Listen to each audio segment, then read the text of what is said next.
It was supposed to be a celebration, a milestone, 50 years of marriage for my Uncle Walter and Aunt Marjorie, a gathering of family, friends, and neighbors under a grand white tent that strained against the late summer breeze. I stood near the edge of the party, watching the waitstaff bustle about with trays of sparkling cider and tiny hors d'oeuvres, the laughter from the tables growing louder with each passing hour. My son, Graham, stood by my side, shifting awkwardly in his two small dress shoes.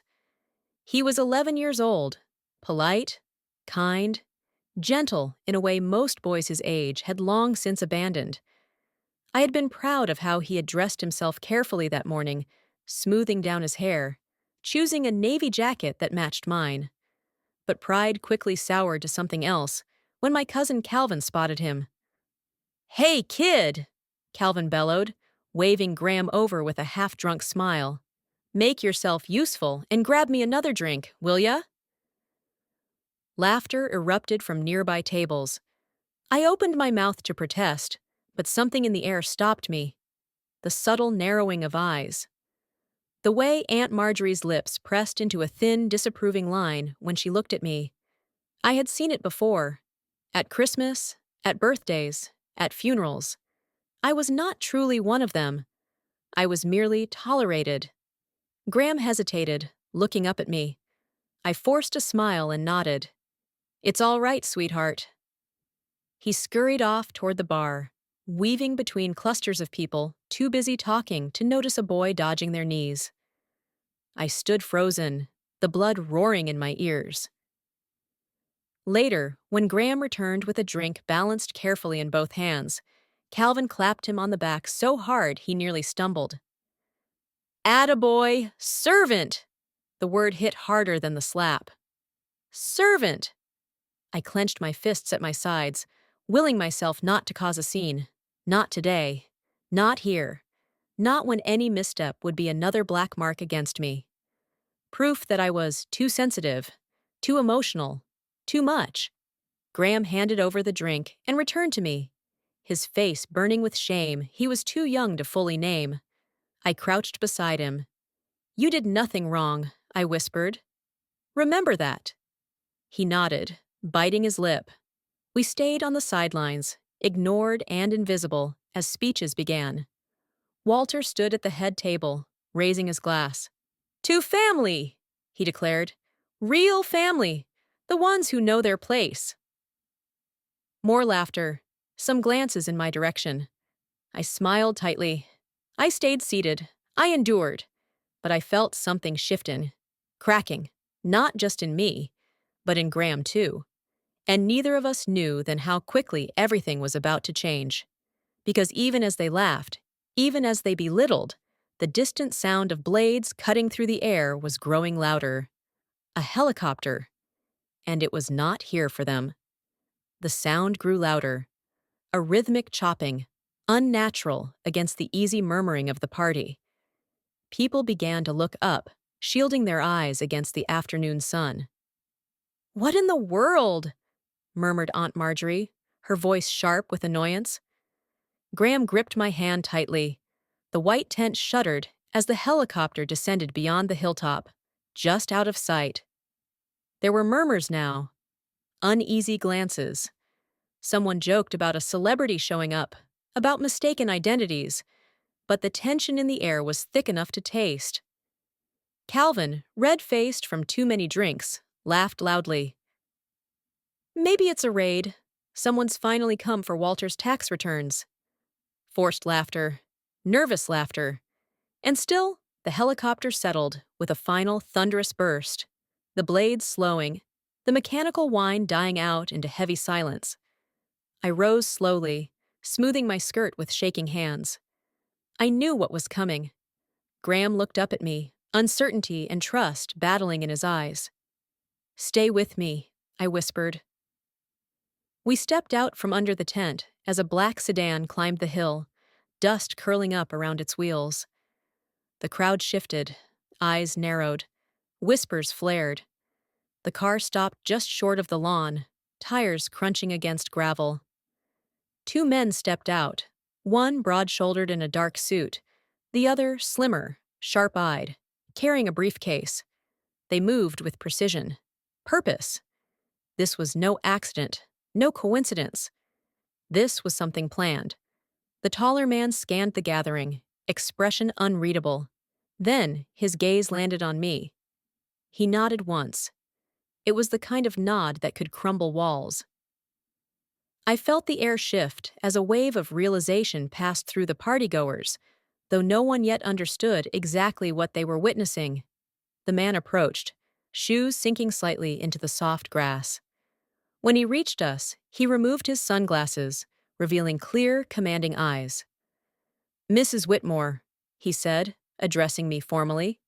My family stiffened at the name. Mrs. Whitmore. Not the girl they liked to ignore. Not the distant relation barely tolerated at gatherings. He turned to Graham, and for the first time all afternoon, my son lifted his chin. Unflinching. The man knelt slightly, bringing himself to Graham's eye level. "Master Whitmore," he said, voice low but firm, "your transport has arrived. Are you ready?" Graham hesitated only a second. Then he nodded. The man rose and turned back to me. "We are prepared to proceed, ma'am, if you approve." Behind me, I heard a gasp. Someone dropped a wine glass. It shattered against the patio stones. I glanced back once. The faces of my family, Walter, Marjorie, Calvin, and the others, twisted with confusion, suspicion, and dawning fear. Because in that moment, they realized something they had never allowed themselves to imagine. We were not who they thought we were. Not powerless, not insignificant, not theirs to belittle. I squeezed Graham's hand once more.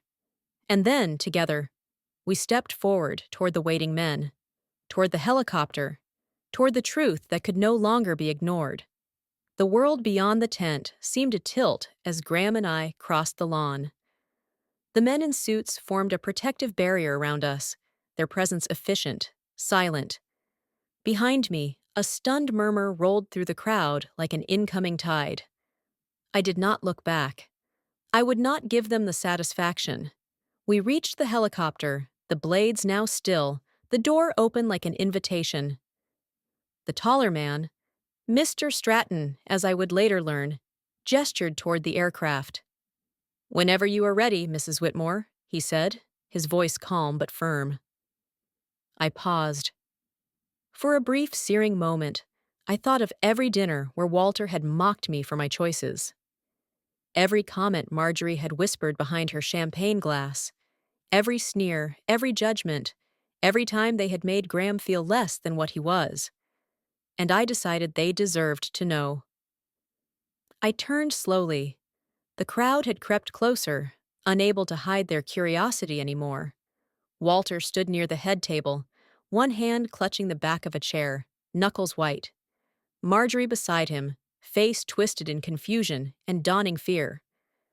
Calvin leaned forward slightly, mouth open, as if preparing to speak, but too slow to find words. I raised my voice. Not angry, not triumphant. Calm. Measured. "You all spent years treating us like a burden," I said. "An inconvenience. Something barely worth tolerating." A murmur rippled through the guests. "You thought we had no value, no power, no voice." I felt Graham's small hand tighten around mine. "You were wrong." Silence. Utter, ringing silence. Mr. Stratton stepped forward, breaking it. "For those unaware," he said, "Master Whitmore is the legal heir to the Whitmore Foundation." Gasps. Whispers. The Whitmore Foundation. It was not just a local charity. It was a national force. A multi-billion-dollar philanthropic institution that funded hospitals, scholarships, research initiatives. Founded generations ago by a branch of the family, Walter had always dismissed as the soft ones, the ones who believed in kindness over conquest. My late husband, Graham's father, had been one of them, a direct descendant. And upon his passing, everything had been left to Graham. But until now, it had not been public knowledge. It had been our quiet shield, our quiet weapon. And today, It became our liberation. Walter stumbled back, his chair crashing to the ground. Marjorie covered her mouth, eyes wide. Calvin cursed under his breath. I let them absorb it, let them drown in it. Then I turned, guiding Graham into the helicopter. The interior was sleek, luxurious, a stark contrast to the scuffed chairs and plastic tablecloths of the tent behind us. As the helicopter lifted off, I watched through the window as the tiny figures below grew smaller. Smaller. Smaller. Until they were nothing but specks. Specks who had tried to break us and failed.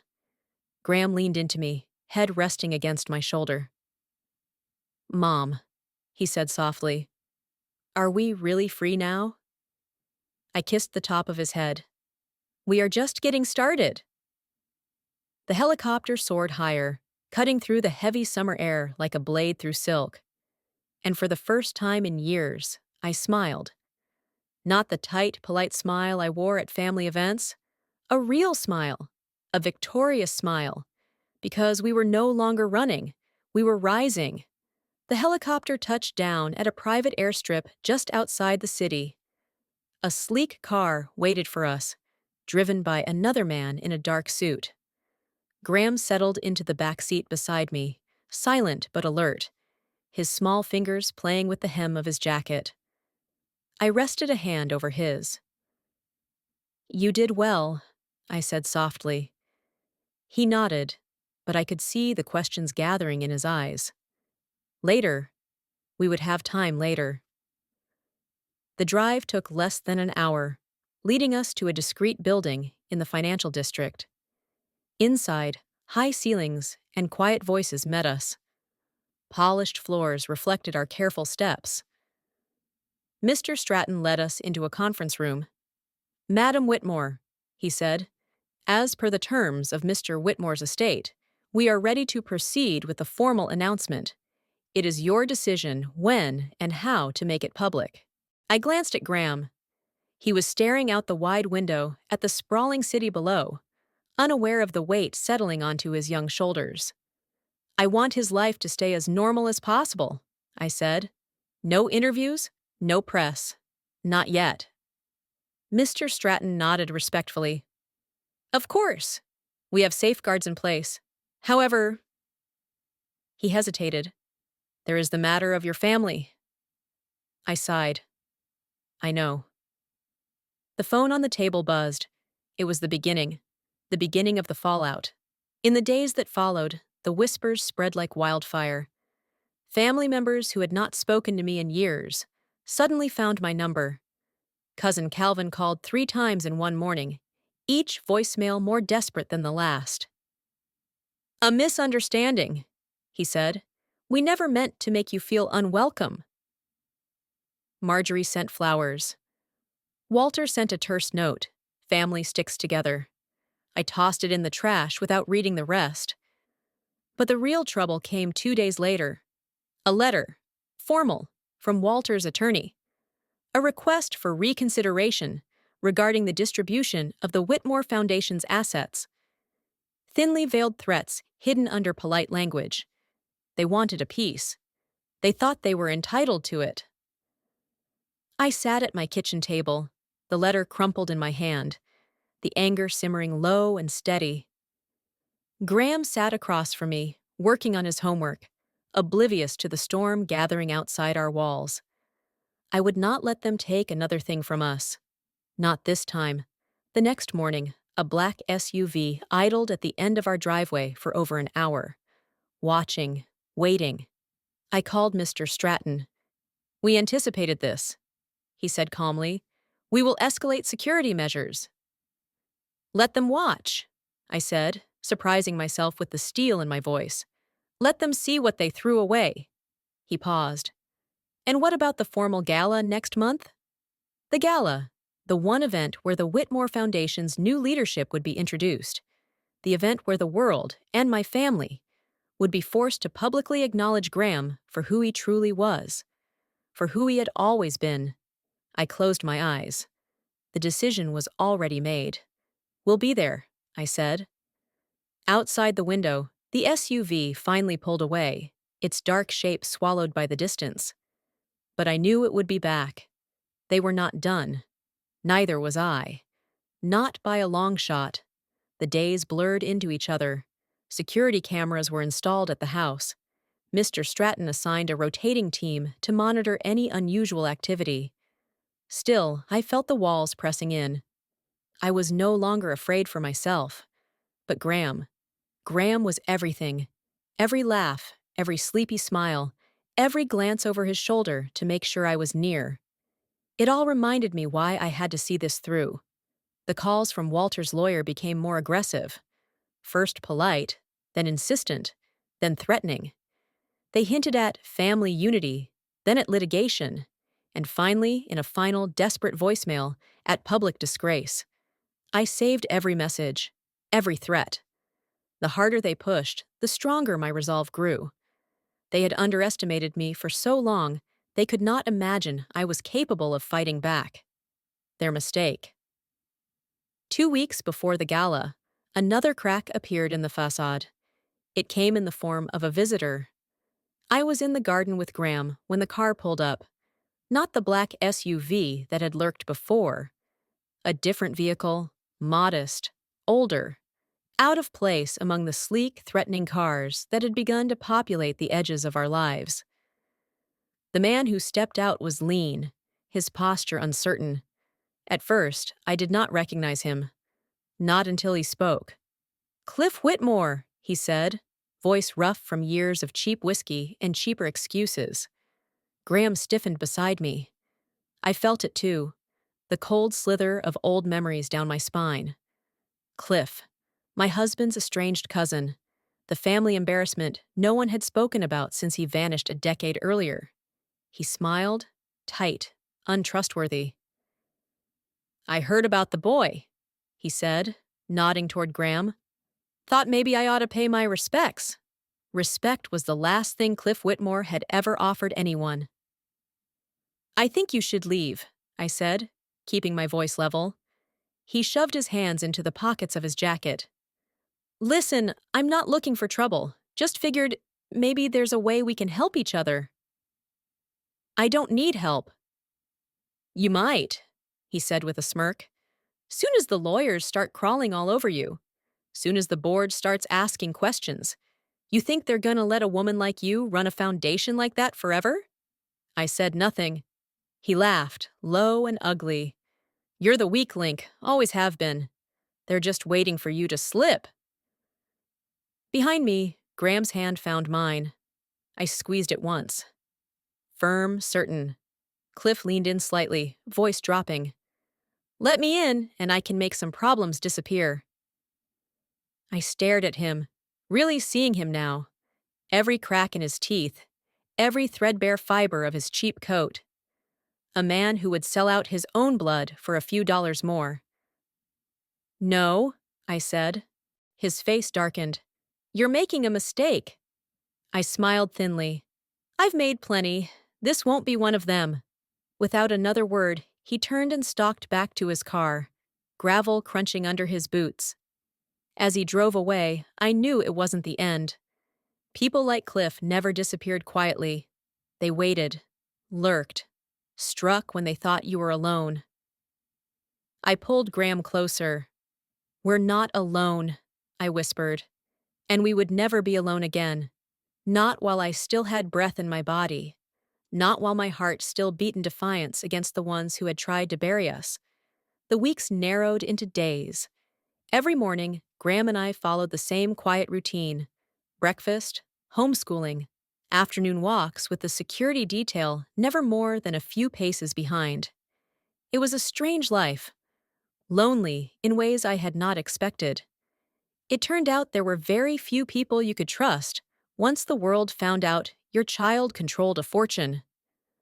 The gala invitations had been sent. The media buzzed in low, constant hums, whispers, speculation. No one outside our walls knew the full story yet. They would soon. Mr. Stratton reviewed our security plan daily. Extra precautions at the hotel. Additional guards for Graham. Pre-screening of every guest list. Still, I felt exposed. Every dream ended the same way. Graham reaching for me from across a crowded room, his face slipping away, my legs frozen, my voice silenced. The morning before the gala, a new envelope arrived. No return address. Inside, a photograph. Graham at the playground, taken from a distance, and beneath it, a single line typed in red ink. You cannot protect him forever. I sat down hard on the edge of the couch, the photo trembling in my hands. This was not the family's old tactics. This was something colder, something crueler. Mr. Stratton arranged an emergency meeting. By evening, we had doubled the security team. Every exit route mapped, every blind spot accounted for. And still, the fear gnawed at me. Because this was not just about money anymore. It was about power, control, vengeance. At bedtime, Graham looked up at me with his clear blue eyes, so much older than they had any right to be. "Mom," he said, "do you wish it was different?" I brushed his hair back from his forehead. "No," I whispered, "because if it were different, I would not have you." He smiled, a small, tired smile, and closed his eyes. I stayed there long after he fell asleep, listening to the slow, steady rhythm of his breathing, vowing to match every breath with my own. The night before the gala, the city lights shimmered outside our hotel window. Graham slept in the adjoining room, a guard stationed outside his door. I sat at the desk, staring at the gown hanging in the closet. Navy blue. Simple, strong. No sparkles, no delicate frills. I was not going there to dazzle. I was going there to make a statement. I would not flinch. I would not bow. I would not break. Not for Walter. Not for Marjorie. Not for Cliff. Not for anyone. The clock struck midnight. I closed my eyes and prayed. Not for safety, not for mercy. I prayed for courage. The kind that wrapped around you like armor. The kind that burned hot enough to hold back the darkness. Tomorrow, the world would know who Graham was. Tomorrow, the family that had treated us like nothing would see us standing where they never believed we belonged. And tomorrow, someone, maybe many someones, would try to tear us down. Let them try. We had already survived worse. The night of the gala arrived like a storm cloud. The hotel ballroom glittered under golden chandeliers, the air heavy with the scent of expensive flowers and polished ambition. Guests filtered in, politicians, business magnates, old money families who knew how to smile and bare their teeth at the same time. I watched from the edge of the room, my hand resting lightly on Graham's shoulder. He looked composed, even regal in his dark suit and neatly combed hair, but I could feel the tension in his body. We both knew, tonight was not just a formality, it was a test. Mr. Stratton stayed close, his team blending into the edges of the crowd, earpieces glinting faintly under the lights. Music played softly in the background. Waiters circled with trays of champagne. Cameras flashed as notable guests posed near the stage where Graham's official introduction would take place. And then they appeared. Walter, Marjorie, Calvin, dressed in black and silver, like vultures circling a feast they believed belonged to them. They entered together, heads held high, pretending nothing had changed, but I saw it in their eyes. The calculation, the bitterness, the quiet fury. They had not come to celebrate.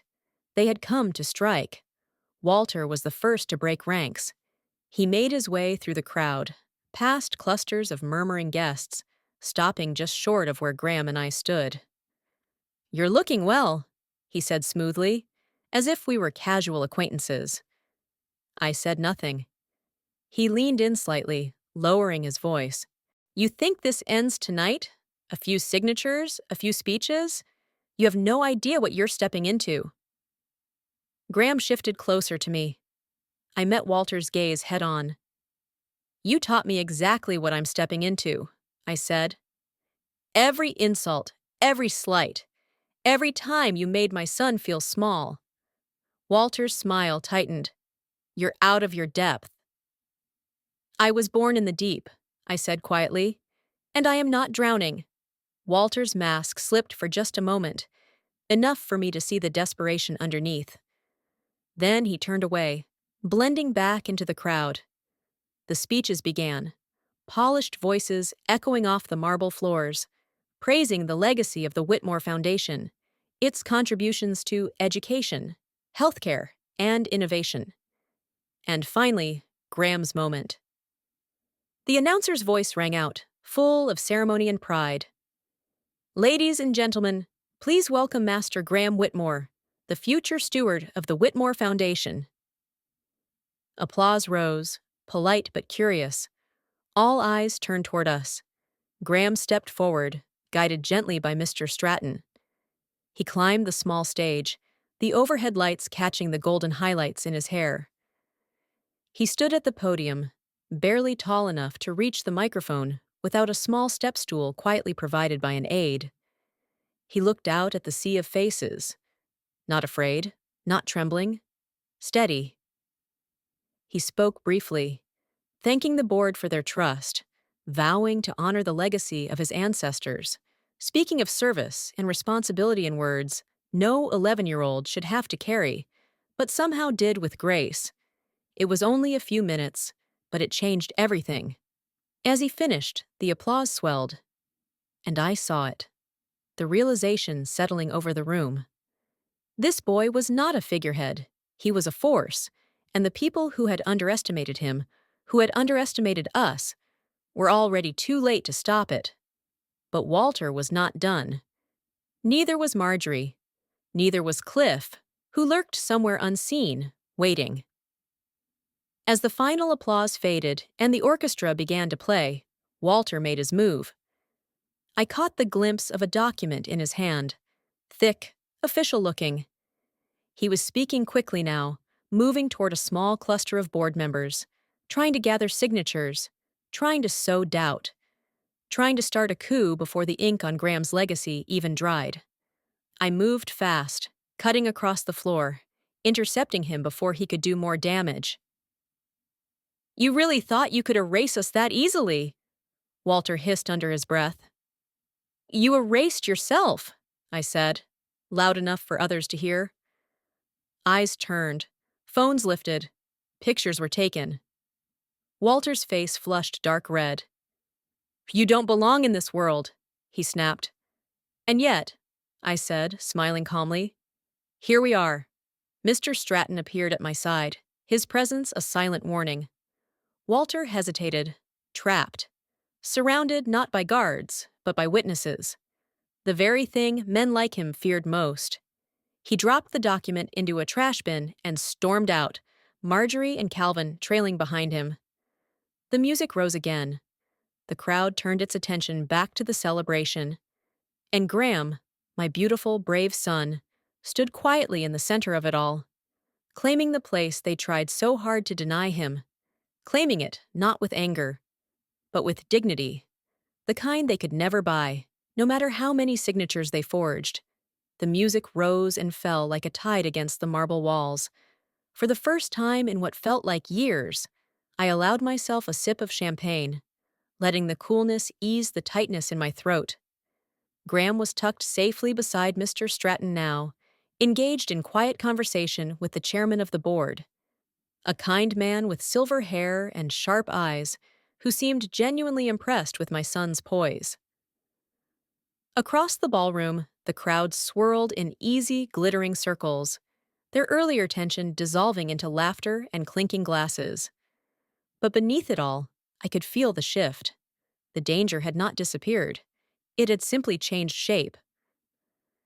Mr. Stratton approached me quietly. His face was neutral, but I had learned to read him well enough to spot the stiffness in his posture. We have a situation, he said under his breath. I set my glass down carefully. What kind of situation? He leaned in. Cliff Whitmore is here. He entered through the service hallway, using an outdated vendor pass. My stomach dropped. Where is he now? Somewhere near the kitchen. We are securing the exits. My mind raced. The gala was almost over. We only had to survive a little longer. But men like Cliff did not move unless they were desperate. And desperation was dangerous. I moved quickly through the crowd, making my way toward Graham. Mr. Stratton's team closed ranks around us without drawing attention, forming a subtle but impenetrable barrier. I pulled Graham gently to me. "We're leaving," I said quietly. He didn't argue. We slipped through a side corridor, the cool air sharp against my skin after the heavy warmth of the ballroom. 2 guards led the way. 2 more flanked us from behind. Halfway down the hallway, he appeared. Cliff. Disheveled, furious, reeking of sweat and anger. He blocked our path, his hand shoved deep into his jacket pocket. "Going somewhere?" he sneered. Mr. Stratton stepped forward, voice calm but lethal. "Step aside, Mr. Whitmore." Cliff laughed, a bitter, broken sound. "You think you can just walk away with everything, after what you did to me?" "No one did anything to you," I said, my voice steady. "You destroyed yourself." His hand twitched in his pocket. I moved instinctively, shielding Graham behind me. "You ruined my life!" Cliff shouted. "And now you're parading this kid around like some golden ticket." "That kid is more of a man than you ever were," I said. He moved then. Fast. Reckless. Something gleamed in his hand. Mr. Stratton reacted first, tackling Cliff to the ground before the weapon, a small knife, could find its mark. The guards moved in, pinning Cliff down. Graham pressed his face into my side, trembling. I wrapped both arms around him, holding him as tightly as I dared. It was over in less than 30 seconds. But the damage lingered in the air, thick and metallic, like the smell of rain before a storm. Police arrived quickly, escorting Cliff out in handcuffs, his shouts echoing down the marble corridor. The gala resumed behind closed doors, the guests none the wiser. But I knew. I knew the price of survival. And I knew this was not the last time someone would try to take what belonged to Graham. But they would have to go through me first. The morning after the gala, the city skyline looked almost peaceful. Almost. I sat by the hotel window, a cup of untouched coffee cooling in my hands. Across the suite, Graham was still sleeping, curled into himself, the blanket tangled around his legs. He had been brave, braver than anyone should have to be at his age. But courage left scars, too. Mr. Stratton briefed me at sunrise.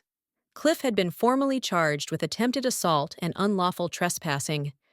Bail would not be granted easily. There would be an investigation into how he got a vendor pass. In time, the cracks in the family's armor would widen. Lawsuits, inquiries, reputations crumbling under the weight of their own greed. But none of that made me feel safer or lighter. Because what they had tried to steal was not just money or legacy or power. It was Graham's innocence, his trust, and that was something no court ruling could ever restore.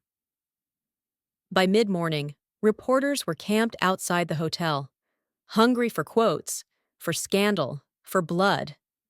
I refused them all. We owed the world nothing. I watched the news trickle in, headlines speculating about the Whitmore heir, commentators praising Graham's composure, whisper campaigns about family betrayal. Let them talk, let them wonder. We knew the truth. Late that afternoon, Mr. Stratton knocked gently and entered the suite. "There's a decision that needs to be made," he said. I gestured for him to sit. He unfolded a thick manila envelope onto the table between us. Inside, 2 options. One path would keep Graham in the public eye. Press conferences, official photos, endless interviews about the foundation and its future. The other path would allow us to build a private trust, a structure that kept Graham's name out of the headlines, shielded behind a wall of carefully chosen advocates. Safety or fame? Visibility or peace? I stared at the papers, my mind whirling. Graham stirred from his nap, his hair messy, his eyes blinking sleepily. He padded over and slid into the chair beside me. "What's that?" he asked. I looked at him. Really looked. He was so young, so fierce, so tired. "This is about how we move forward," I said gently. He frowned thoughtfully, then said something that stopped me cold. "I just want to do good," he said. "I don't care if anyone knows my name." Tears burned behind my eyes. I nodded, heartbreaking and healing all at once. Mr. Stratton smiled quietly. We signed the papers for the private trust. No headlines, no magazine covers, just real work, real impact, real freedom. When it was done, Graham leaned against me, small and warm and solid. "I'm glad," he said simply. And I knew, without any doubt, that we had made the right choice. Outside, the reporters would grow bored. The family would stew in their anger, their plans unraveling under the weight of their own mistakes. And we would live. We would build. We would breathe. Together. The following weeks moved slowly, like a river after a storm, muddy, heavy, but carrying away the wreckage. Walter, Marjorie, and Calvin retreated into silence. Lawsuits between them began almost immediately, their alliances cracking and dissolving, now that there was no common enemy to bind them together. Cliff remained in custody, facing charges that would likely follow him for the rest of his life. And Graham healed, not all at once. Not completely. But each morning, I watched him grow steadier, more himself, piece by piece. We moved to a smaller home on the outskirts of town, a modest house with a wide porch, tall trees, and enough space between neighbors to breathe freely. No guards, no cameras, no whispered threats. Just sunlight through the windows and the sound of Graham laughing at the old dog we adopted from the shelter. At first, I struggled with the quiet. After so long living in fear, peace felt almost unnatural. But slowly, it became something else. Something sacred. One crisp Saturday morning, Graham and I sat together on the porch, bundled in sweaters, sipping cocoa. The world stretched out in front of us, open, unwritten. He looked up at me, his face thoughtful. "Do you ever wish we could tell them?" he asked. I knew who he meant. The ones who had mocked us, belittled us, discarded us like broken things. "Tell them what?" I asked. "That they didn't win." I smiled. "They know," I said simply. "That's why they're so angry." Graham grinned, a real grin, mischievous and bright. And in that moment, I understood something I had only glimpsed before. We had not just survived. We had built something stronger than money, stronger than reputation. We had built a life, a real life, built on truth, on love, on the quiet, unshakable knowledge that dignity was never something the world could give you or take away. It was something you carried, something you protected, something you passed down like an heirloom, not made of gold or jewels, but forged in sacrifice, in loyalty, in quiet, stubborn hope. Later that day, Graham helped me plant a small apple tree in the backyard. We dug the hole together, laughing and squabbling over the best spot. We placed the tiny sapling gently into the earth, packed the soil around its roots, and watered it with careful hands. It was nothing grand. No headlines, no ceremonies, just a tree, and a boy, and a mother who had walked through fire and come out stronger. As we stood back to admire our work, Graham slipped his hand into mine. "We're going to be okay, aren't we?" he asked. I squeezed his hand. "We already are." And above us, the wind caught the tender leaves, making them dance against the sky.